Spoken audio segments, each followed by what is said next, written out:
Michael Lawson had always believed that love and patience were the foundations of being a good father. For 27 years, he had poured everything into raising his daughter, Emily. From the moment she was born, he had been there, waking in the middle of the night to soothe her cries, cheering at every school performance, and supporting every dream she dared to voice. Even when his own life became tangled in work pressures, health worries, and the relentless pace of adulthood, Emily remained his unwavering focus. But now, in a single moment, all of that dedication felt as if it had been ignored, erased, or worse, punished. The morning had started like any other, calm and uneventful, until Michael opened the mailbox and found a cream-colored envelope with elegant gold lettering. Emily Lawson. His chest had tightened with a rush of anticipation. This was it, the wedding invitation. For weeks, he had imagined the day she would walk down the aisle, how proud he would feel, how tears of joy might streak down his face as he watched her start a new life. The words, however, that followed immediately drained all color from his world. "We regret to inform you that you are not invited to our wedding celebration." At first, Michael thought he was reading it wrong. Surely there had been a mistake. Perhaps the envelope was meant for someone else, or perhaps the wording had been misprinted. He read it again, line by line, even aloud to himself. Each word struck with the cold finality of ice. There was no room for negotiation, no explanation, no softening of the blow. His own daughter had chosen to exclude him, deliberately, fully, irrevocably. He sank into his favorite armchair, the envelope shaking in his hands. The room, usually a place of comfort, seemed suddenly unfamiliar, empty, echoing. Michael's mind raced backward, searching for any sign he had missed, any hint that Emily had harbored resentment. Had he said something wrong? Neglected a promise? Failed to notice a small plea for attention? Nothing had indicated this.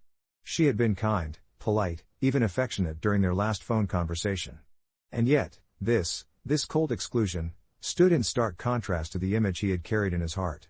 Michael's chest tightened with an ache he had never experienced before.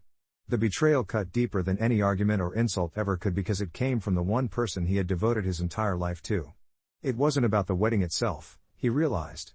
It was about recognition, love, validation, the understanding that his sacrifices had meant something. And Emily, for reasons he couldn't fathom, had decided they didn't. For hours, Michael sat silently, staring at the invitation. He imagined Emily in her wedding dress, radiant and smiling, oblivious to the storm of emotions raging within him. The thought of her happiness, achieved by shutting him out, felt almost unbearable.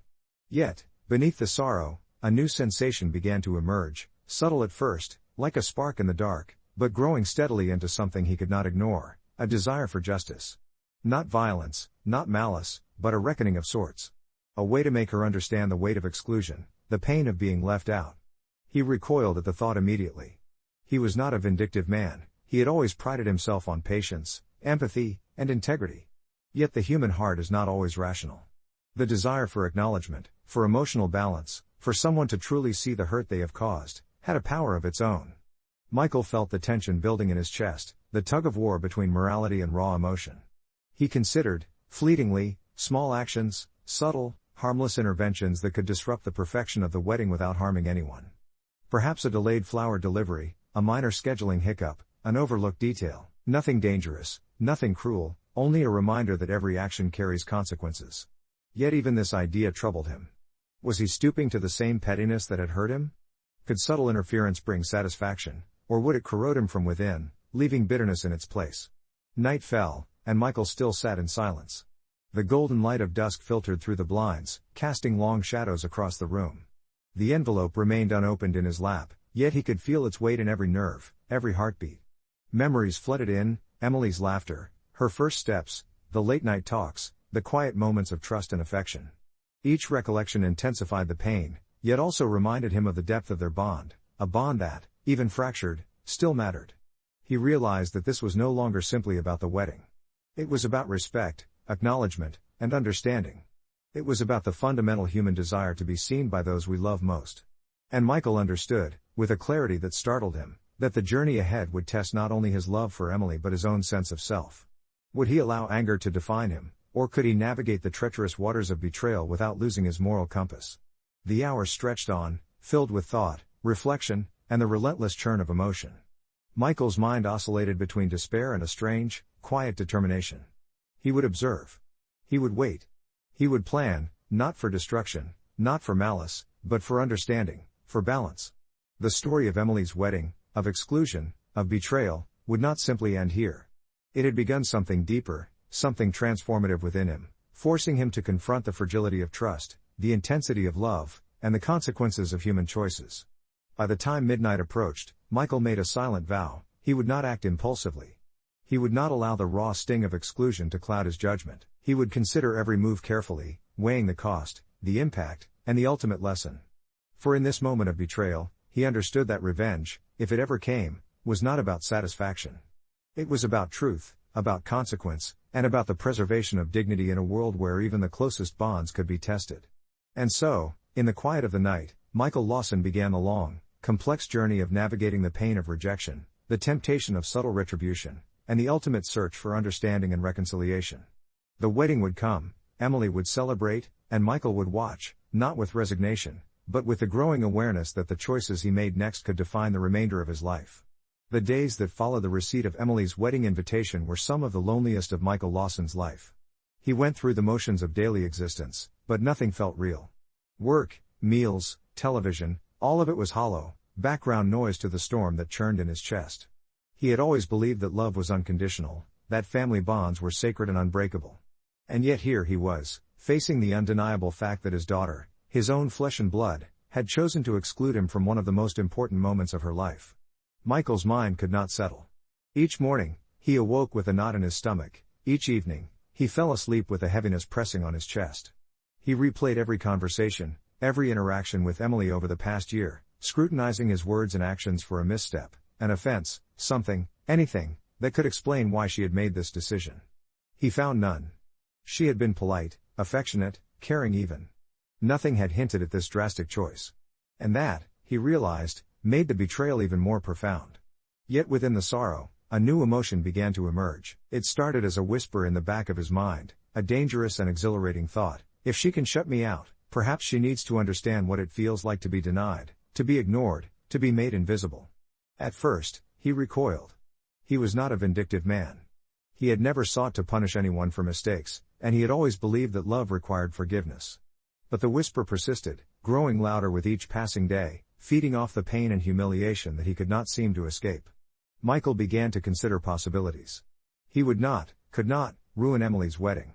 He had no desire to humiliate her publicly, to hurt her in front of family or friends, or to stain her special day with malicious intent.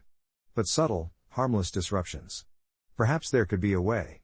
A forgotten flower arrangement, a delayed cake delivery, a minor logistical hiccup. Small, almost insignificant errors that could remind Emily that every action has a consequence. Even as the idea formed, he felt the weight of it pressing on his conscience. He wrestled with morality, questioning whether the very act of planning revenge, no matter how minor, was itself a betrayal of the principles he had lived by for decades. Could subtle interference truly teach a lesson, or would it corrode his own sense of integrity? Was it possible to act without letting bitterness and anger take root in his heart? The psychological struggle consumed him. Michael found himself oscillating between anger, sorrow, and the faint thrill of plotting the subtle interventions. During the day, he went about his routines, but at night, he would sit in silence, imagining the wedding. He pictured Emily walking down the aisle, radiant and smiling, surrounded by friends, family, and a world that had moved on without him.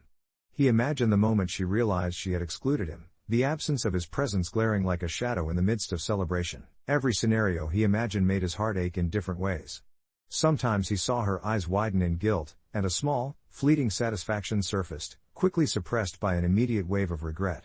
Other times, he saw her happy and oblivious, and he felt a pang of longing so intense it made his chest tighten painfully.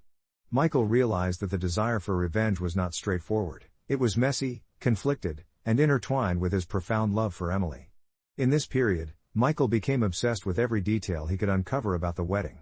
He followed vendor schedules, checked online reviews, and even discreetly observed public social media posts. Each new piece of information offered opportunities, but also heightened his internal conflict. A delayed florist could create embarrassment, but it could also hurt Emily in ways he could not predict. A missing signature could complicate the ceremony, but could it harm someone he had never intended to hurt? The complexity of even the smallest actions made the concept of revenge far more intricate than he had anticipated. Sleep became elusive. Michael found himself awake in the middle of the night, pacing his living room, imagining strategies and counterstrategies. He wrote notes in a journal, not for action, but for mental clarity, sketching out timelines, lists of vendors, possible disruptions, and their likely effects. He catalogued every possible outcome, every potential fallout, every chance that his interference could backfire or cause unintended pain. And then, amid all this calculation and planning, doubt crept in. He questioned not just the morality of revenge, but its necessity. Would any disruption he caused actually make Emily understand the depth of her choice? Would it make her regret her decision, or simply anger her further? Was it even fair to assume that she had acted maliciously, or had there been reasons he could not see, motivations that were her own and justified in her eyes? These thoughts tormented him. Michael was a man who had always sought fairness and understanding, yet now he found himself drawn into the shadows of subtle vengeance. He recognized that every day he spent planning, every scenario he imagined, pulled him deeper into a moral labyrinth with no clear exit. He realized that revenge, even in its smallest form, could become a consuming force, threatening to overtake the very love and empathy that defined him. Yet, despite all these doubts, a small part of him persisted. This wasn't about malice, he reminded himself. It was about balance. About seeing the consequences of exclusion, about experiencing a truth that might otherwise be ignored. It was a strange, uneasy equilibrium, a desire for acknowledgement without harming the essence of Emily's joy. The tension was unbearable. He wanted to act, but feared the fallout. He wanted to feel vindicated, but feared losing himself. As the wedding day drew closer, Michael's emotional state became increasingly fragile. He walked a line between despair and anticipation, grief and the faint thrill of plotting, sorrow and moral contemplation. Each morning he awoke to a new reality. Emily's wedding would happen soon, with or without him. And yet he could not simply remain passive. He needed clarity, a path forward that preserved his integrity while allowing him to confront the profound hurt he had endured. By the time the weekend before the wedding arrived, Michael had made a tentative decision. He would prepare, meticulously, cautiously, and without malice, for any subtle disruptions that fate might allow. But he would also prepare to stop, at any moment, if his conscience screamed too loudly. The balance between revenge and restraint, between justice and morality, had become a central preoccupation of his life. Every waking moment was now filled with this tension, and yet he could not turn away. It was not simply about the wedding, it was about understanding the consequences of human actions, the depth of betrayal, and the weight of love. He had learned that sometimes the hardest battles are not fought with others, but within oneself, in the quiet chambers of conscience, in the unseen corridors of the mind, where the desire for justice clashes violently with the call for empathy. And so, as Michael sat in his living room, staring once again at the invitation, he realized something profound. Revenge was not a simple path. It was a journey into the darkest corners of the heart, where pain, longing, anger, and love intersected in ways that were impossible to disentangle. He had a choice: to act, to wait, to forgive, to disrupt, or to walk away entirely. But he also understood that whatever choice he made, it would define not just the outcome of a single day, but the very nature of his character. The morning of Emily's wedding arrived with an eerie quietness that contrasted sharply with the excitement that undoubtedly filled the grand hall she would soon enter. Michael Lawson awoke before dawn, as was his habit lately, his mind already spinning with the events of the day. The envelope, now slightly worn at the edges, rested on his nightstand like a silent accusation. He stared at it, feeling the familiar pang of betrayal and the surge of conflicted emotion he had been carrying for weeks. Outside, the world moved on as if nothing had changed. The sun rose slowly, casting golden streaks across the city, and yet for Michael, time seemed suspended. Today was the day he had dreaded, the day that represented both the ultimate exclusion and the final opportunity for subtle intervention, a day on which the culmination of weeks of pain, planning, and moral wrestling would collide. He dressed carefully, not for appearance but for readiness. Every detail mattered, every thought, every action, every small choice was magnified in his mind. Should he go near the venue? Could he linger discreetly to observe, to ensure that nothing truly disastrous occurred? Or should he remain at home, silently witnessing the consequences of his daughter's choices from a distance? The questions swirled endlessly, each tugging him in a different direction. By mid-morning, Michael found himself parked a few streets away from the wedding hall. The venue, a stately building draped in white and gold, glittered under the morning sun. The streets were already buzzing with guests arriving in elegant attire, laughter spilling into the air, car horns signaling the arrival of friends and family. From his vantage point, he could see the wedding planners scurrying to manage last-minute details, a florist unloading delicate bouquets, and a caterer adjusting trays of sparkling champagne. Every sight and sound twisted his emotions further. The joy surrounding him, the normalcy of celebration, made the sting of exclusion sharper. Yet beneath it all, there was a strange undercurrent of opportunity, subtle, almost imperceptible, but present. In his mind, he imagined minute disruptions, a delayed bouquet, a misplaced seating chart, a minor scheduling mishap. Nothing catastrophic, nothing cruel, only enough to remind Emily that choices have consequences. He watched as the first guests entered the hall, the excited chatter, the smiles, the embrace of families. Michael's heart ached with longing and frustration. Each laugh, each embrace, each casual glance at a father-daughter photograph he would never be part of, felt like a wound reopened repeatedly. He could almost hear the words he had once said to Emily as a child echoing through his mind, "I will always be here for you." The irony was brutal. She had chosen to exclude him from a day that symbolized both love and commitment, a day he had always imagined sharing with her, and yet, amidst the whirlwind of emotion, Michael felt something unexpected. As he observed the careful coordination of the wedding, he saw a subtle vulnerability, a delicate fragility in the process. Every event, every detail depended on countless human hands, each capable of error. He imagined a minor delay here, a gentle hiccup there, and felt a surge of temptation. This was his opportunity, but even as he recognized it, he felt the weight of moral consequence pressing heavily upon him. He thought about the lessons he had learned in recent weeks, the destructive power of anger, the corrosive nature of resentment, the fragile line between justice and cruelty. He recognized that he was standing at the edge of a precipice. One step forward, a subtle interference, could satisfy the faint spark of vindication he had nurtured, yet it could also leave him morally compromised, turning a minor act of pain into something irreparable. Hours passed. Guests continued to arrive, each one filling the hall with excitement and anticipation. Michael remained in his car, oscillating between observation and paralysis, the world of celebration just beyond his reach. He could see Emily now, speaking with bridesmaids, laughing, radiant in her gown, utterly unaware of his silent vigil. The sight twisted something inside him, a mix of pride, love, and searing sorrow. He had imagined being part of this moment for decades, and now, seeing it from outside, he felt the deep ache of absence, the heavy weight of exclusion. The time approached when the ceremony would begin. Michael's mind raced, calculating potential interventions. Could he call a vendor?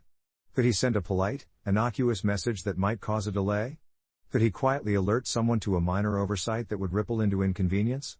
Each thought was a test of his morality, a battle between desire for justice and the preservation of dignity. And then, he saw it, the moment that shifted everything. Emily adjusted her veil, smiling at a bridesmaid, her expression soft, joyful, luminous. The sight of her, entirely unguarded, reminded him of the little girl who used to run into his arms when afraid, the child who had trusted him implicitly, the daughter he had spent a lifetime loving and protecting. The desire for revenge, which had seemed urgent and necessary, faltered under the weight of that memory. Michael's chest tightened. Every argument, every plan, every imagined disruption collided with the stark reality of his love for Emily. Could he really tarnish this moment, even slightly? Could he, in seeking subtle satisfaction, risk damaging a bond that had been built over decades? His mind raced through consequences, morality, and emotion. The potential satisfaction of revenge now seemed hollow, almost meaningless compared to the undeniable, irreplaceable joy of his daughter on her wedding day. He exhaled slowly, feeling the tension in his shoulders release just slightly. He understood, with a clarity that was both painful and liberating, that true power did not lie in interference or disruption. It lay in restraint, in moral courage, in the ability to act out of love rather than anger. He would not call, not intervene, not create even a subtle ripple. He would remain outside the hall, a silent observer, and allow the day to unfold naturally. Minutes later, the ceremony began. Michael watched from his car as guests filled the seats, as Emily walked down the aisle, radiant and beaming. His heart ached, yet it also felt an unexpected lightness. He was not part of the ceremony, yes, but he had chosen integrity over retribution. He had allowed love to triumph over bitterness, understanding that some wounds heal not through retaliation but through patience, wisdom, and moral strength. The ceremony concluded flawlessly, every guest smiling, every plan executed with precision. Michael remained outside, feeling the mixture of pain and pride that only a parent could experience from a distance. He realized, in that moment, that revenge had not been necessary. The world had provided lessons in its own subtle ways, without his intervention. He had witnessed the consequences of choices, the fragility of human plans, and the enduring power of love. As the day drew to a close, Michael sat quietly in his car, watching guests depart, the hall emptying, Emily laughing with friends and family. He felt a strange sense of release, a profound understanding that the desire for revenge, while human and natural, need not dictate actions. In the end, he had preserved dignity, both his and his daughter's, and discovered that true satisfaction comes not from acting against others, but from staying true to oneself. The wedding had ended, but Michael Lawson's mind remained suspended in a strange liminal space between relief and grief. From his car, parked inconspicuously a few blocks away, he had watched Emily's day unfold, every smile, every laugh, every moment that he would never be part of. The ceremony had gone smoothly, the guests had rejoiced, and the photographs would immortalize memories he would not share. And yet, Michael felt an unexpected clarity. Though the ache of exclusion still lingered, he understood now that revenge had not been the answer. In fact, the mere consideration of it had revealed more about his own character than it ever would have affected Emily. Hours after the celebration, he drove home in a silence broken only by the soft hum of his engine. The streets were quiet, the golden light of late afternoon painting long shadows across buildings, and in that quiet, he began to process the tumultuous emotions that had gripped him for weeks. Michael reflected on the thin line between love and anger, between moral courage and impulsive action. He realized that, in his desire for justice, he had teetered dangerously close to allowing bitterness to define him. But in restraining himself, in choosing integrity over retaliation, he had preserved something far more valuable than fleeting satisfaction: his own moral compass. Back at home, Michael sat in his living room, the envelope from Emily's wedding now lying on the table, a symbol of both exclusion and reflection. He thought about her, the daughter he had loved unconditionally, the child who had been the center of his universe. The pain of being excluded had been raw, almost physical, yet it had also forced him to confront uncomfortable truths about himself. He had discovered that the desire for revenge is seductive precisely because it promises power over someone else's emotions. And yet, true power, he realized, lay in self-restraint, in the ability to experience hurt without letting it dictate one's actions. In the days that followed, Michael began to receive updates about the wedding from friends and distant relatives. He learned about small mishaps, a minor delay in the flower delivery, a mix-up with the seating chart, a cake that arrived slightly later than scheduled. Initially, a fleeting sense of satisfaction had emerged, a subtle, almost imperceptible vindication that life, in its own way, had balanced the scales. But as he reflected, he realized that none of these minor inconveniences were orchestrated by him, nor had they caused any real harm. Instead, they were natural imperfections of human planning, and the lesson he drew from them was far deeper than any manufactured revenge could provide. Michael's nights remained restless. He would lie awake, sometimes replaying scenes from the wedding in his mind, imagining the smiles, the laughter, and the inevitable photographs that would capture moments of joy he would never share. But with each replay, his perspective shifted. He began to see Emily not as a child who had betrayed him, but as an adult navigating her own decisions, her own priorities, and her own understanding of relationships. Her exclusion was painful, yes, but it was not necessarily malicious. Pride, desire for independence, and perhaps youthful arrogance may have influenced her choices. Michael realized that understanding, rather than retaliation, might be the bridge to eventual reconciliation. Amid these reflections, he also considered the psychological weight of revenge itself. How easily it could consume a person, twisting affection into resentment, patience into cunning, love into manipulation. He understood that even a subtle act, a delayed bouquet, a minor inconvenience, could have unpredictable consequences. Someone could get hurt unintentionally, emotions could be strained beyond repair, and what began as a desire for justice could morph into genuine harm. In that awareness, he found relief, almost a sense of liberation. By choosing restraint, he had spared not only Emily but himself from the corrosive effects of vindictiveness.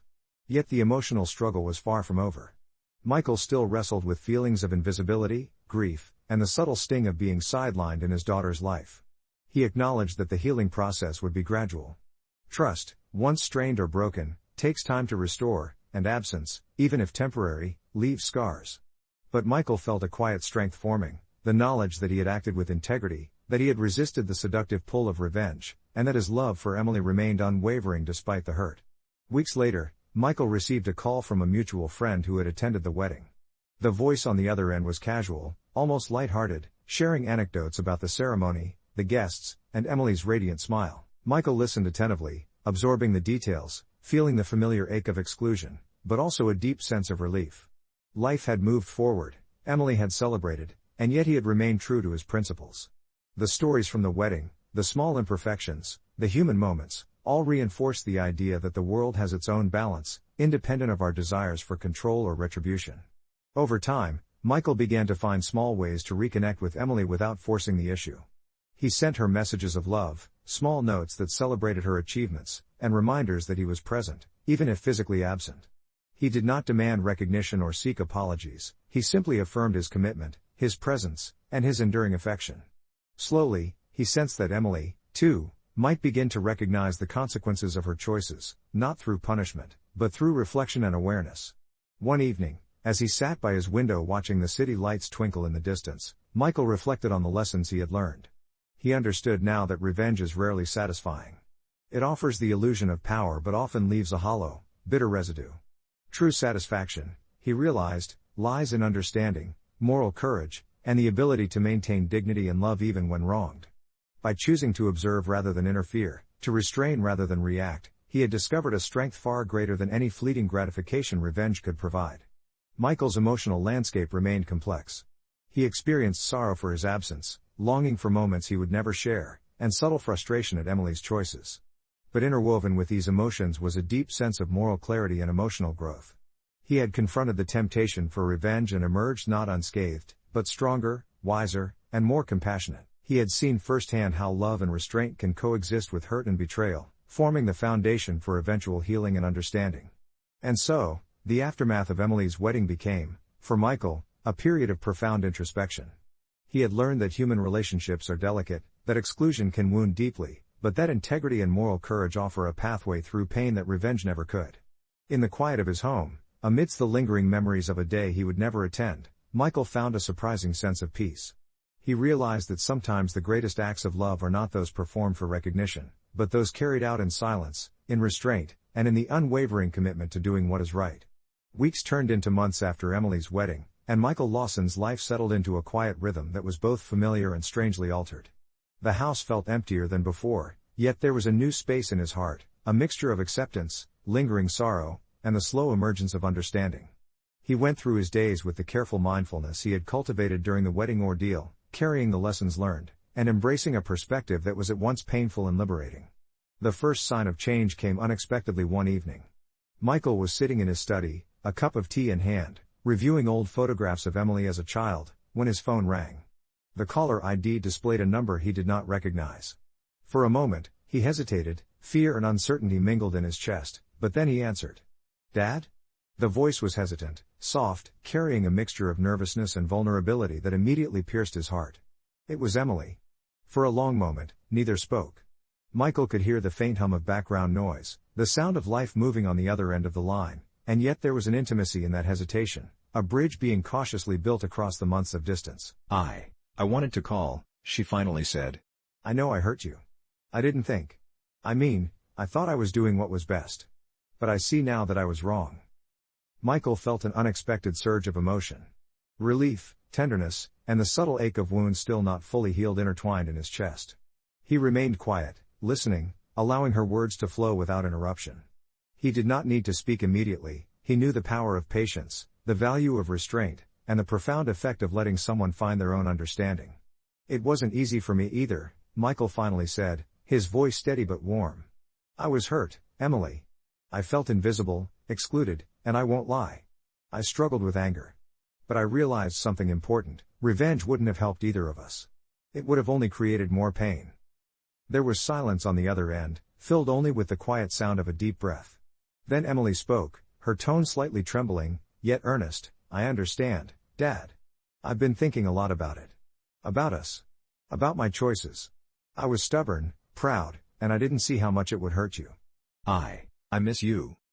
Michael's heart softened in a way it hadn't for weeks. The longing for revenge, for even subtle intervention, evaporated completely. What remained was something far more profound, the recognition that love, even when strained or challenged, is stronger than pride, resentment, or disappointment. He could feel the years of hurt and longing beginning to knit themselves into understanding, forming the fragile beginnings of reconciliation. Over the following days, Emily visited. They spoke at length, their conversations filled with honesty, reflection, and sometimes quiet laughter over shared memories. They acknowledged the pain, the misunderstandings, and the choices that had led to distance. Michael listened to her perspective, understanding her motivations and the pressure she had felt. He shared his feelings as well, not with anger, but with clarity and vulnerability. In these moments, Michael realized that the true lesson of the wedding was not about exclusion or revenge.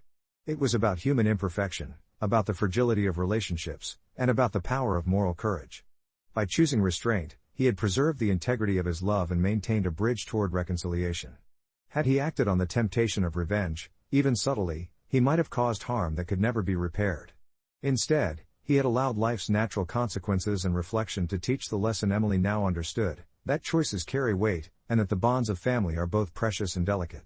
As weeks turned into months, Michael and Emily rebuilt their relationship. They spent time together, sharing meals, stories, and quiet moments that were filled with a mixture of nostalgia, forgiveness, and hope. The emotional distance that had seemed insurmountable slowly diminished, replaced by a cautious but genuine closeness. The wounds of exclusion were still present, but they no longer defined their relationship. Instead, they had become part of the shared history that informed their growing understanding of each other. Michael reflected often on the temptation for revenge he had felt. He realized that it had been a mirror, showing him both the depth of his pain and the potential for moral compromise. The journey through the inner conflict had been painful, exhausting, and, at times, frightening.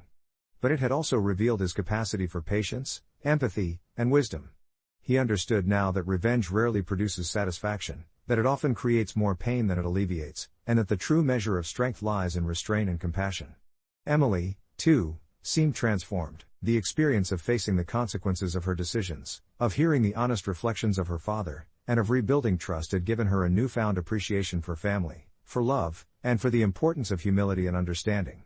Their bond, once strained and fractured, had emerged resilient, not because the past had been erased, but because they had both confronted it honestly and allowed it to guide them toward reconciliation. One afternoon, as they sat together on the porch, watching the golden light of sunset filter through the trees, Emily turned to her father and said quietly, "I'm grateful you didn't try to hurt me, Dad. I think I would have regretted it forever if you had. Thank you for being patient with me." Michael smiled, a mixture of pride, relief, and deep affection warming his chest. "I love you, Emily. Always. That doesn't change. And sometimes, love means waiting, listening, and holding on to what matters most, even when it hurts." In that moment, the lessons of the wedding crystallized fully. The temptation of revenge had been strong, almost irresistible, but Michael had chosen restraint. He had allowed love to triumph over anger, wisdom over impulse, and integrity over fleeting satisfaction. The experience had taught him that revenge is never truly necessary, that its allure is often an illusion, and that the most powerful acts are those guided by moral courage and compassion. Life moved forward, with its usual challenges, triumphs, and small, unpredictable moments. Michael and Emily continued to build memories together, their relationship strengthened by understanding, forgiveness, and the lessons of the past. And though the memory of exclusion would always remain, it was no longer a wound to be nursed, but a reminder of the enduring power of love, restraint, and the courage to choose what is right over what is easy. In the end, Michael Lawson realized that true satisfaction is not found in revenge or the fleeting pleasure of making someone pay for their mistakes. It is found in the preservation of integrity, in the courage to act with love, and in the ability to turn pain into understanding.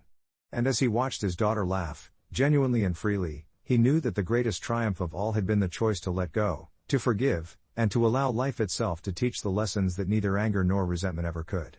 The story of exclusion, temptation, and moral struggle had ended not in bitterness or retribution, but in reflection, growth, and the quiet triumph of love over revenge, a lesson both Michael and Emily would carry with them for the rest of their lives.